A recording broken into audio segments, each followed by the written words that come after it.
Looks glorious, doesn't it? It's not glorious, it's April and it's snowing and my boiler's just packed in. So if I seem a bit grumpy, I'm a bit grumpy.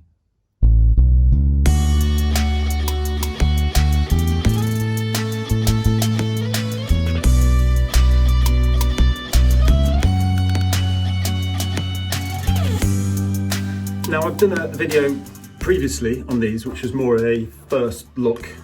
I said I hadn't run in them. I had done a little sneaky run in them, but it was pretty much a box opening and a description. Still worth looking at that. If I figure out how to do the thing, it'll be there.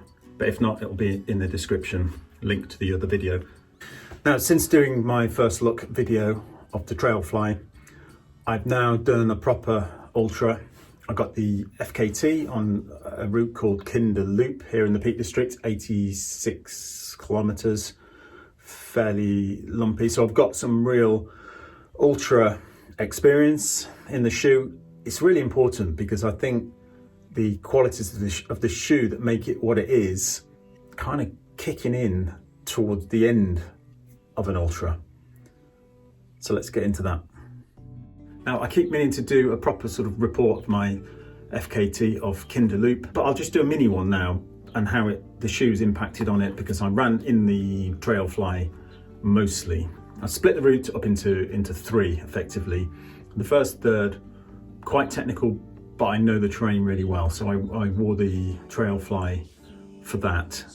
It was really nice to be able to switch off, bomb over some sort of technical terrain and let the cush of the shoe just swallow up the terrain there. I kind of wanted to get the first third out of the way without thinking about it too much, and these shoes enabled me to do that really, really well, and I had a lot of sort of confidence in the grip, all good. I then moved into the Terra Ultra for the middle section. They're a lighter, more nimble shoe.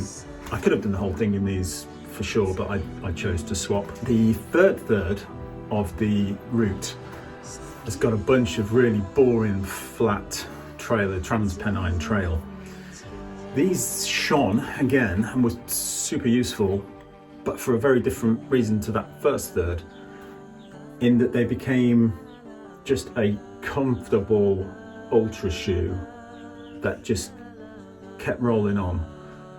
I really needed to not walk some of this trail section because it's so runnable, and even though I was obviously tired, I was just able to keep on trucking along with these.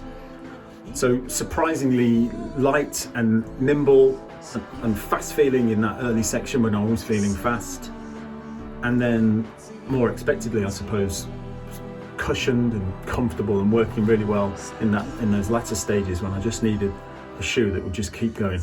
So what is the Inov-8 TrailFly Ultra G300 Max? Well, it's Inov-8's first max cushion shoe, but Inov-8 also say it's the first max cushion shoe to react and adapt to the terrain.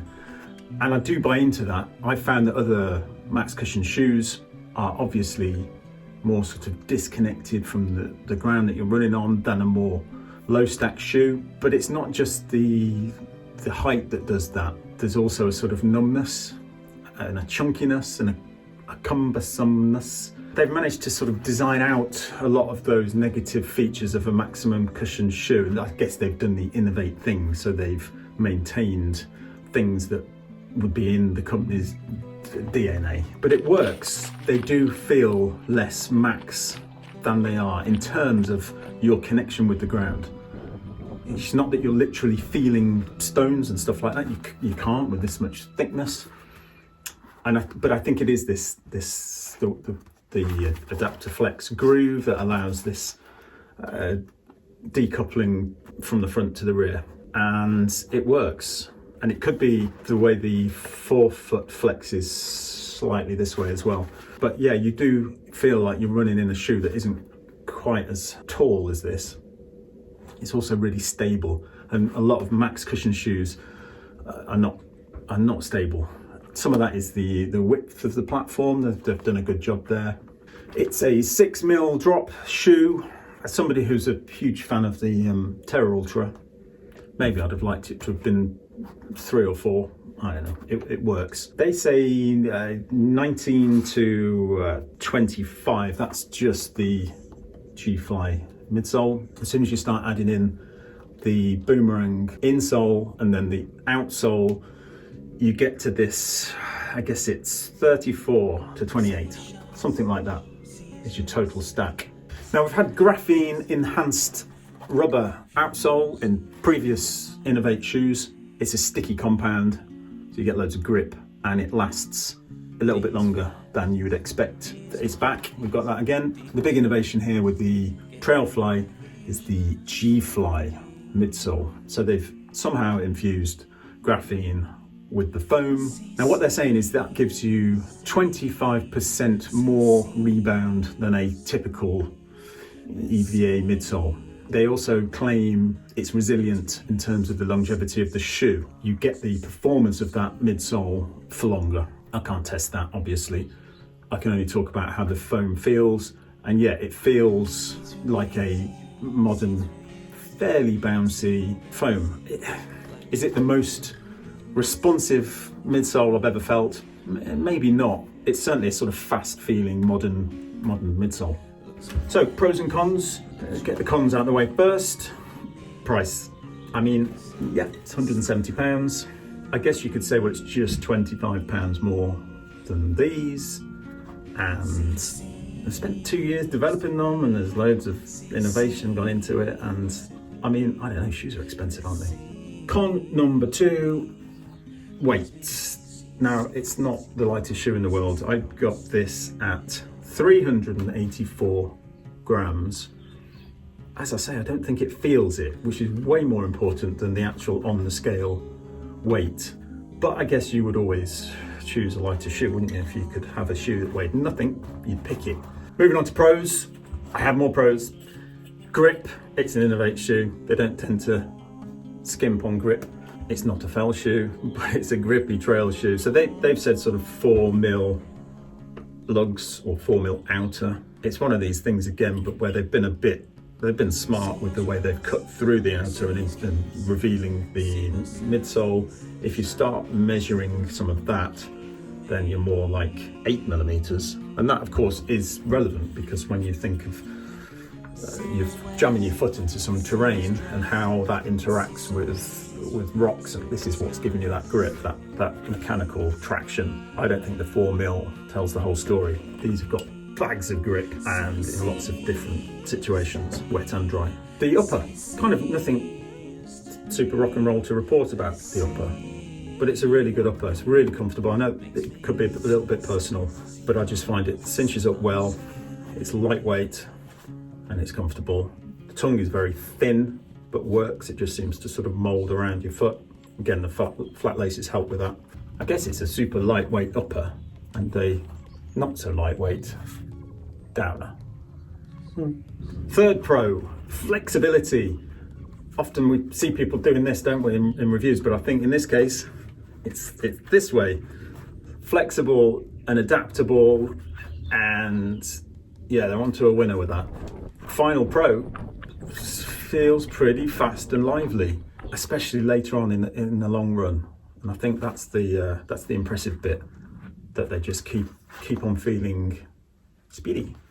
So to conclude, what I like about the TrailFly is that it doesn't use much mental capacity. When you're running for 10 plus hours, you need a shoe that you can trust. Part of that's grip. You need to be able to just whack your foot down and know that it's not going to slip, but the adaptability comes into that as well. If the front of the shoe can twist and not send that twisty shock up to your knees past your ankle, then that decoupling design is working really well. So I like to be thinking about gear, geeking out about gear when I'm in here in the shed, not when I'm out running. I want it to disappear. I want to not think about what's on my feet or what pack I'm wearing or my underpants. And this does that. It just quietly gets on with it. So it's impressive because it delivers its performance without much compromise, like speed without being fragile, and more importantly, a ton of comfort without being unstable. It's actually a weirdly stable shoe for something so Max. Finally, is it a love it or hate it shoe? Now, if you're into super minimal shoes, you're probably going to hate it because it's a Max cushion shoe, fair enough.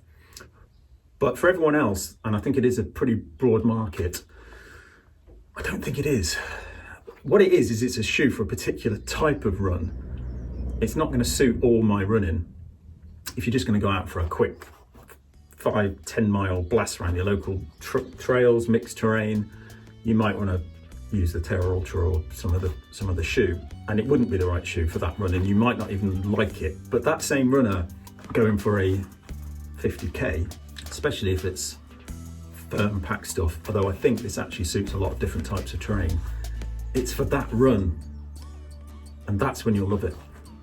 So on my scoring system, from peak pants all the way to peak perfection, where am I going to put it? I mean, it's just helped me get an FKT, hasn't it? So yeah, it's got to be peak perfection. Peak perfection.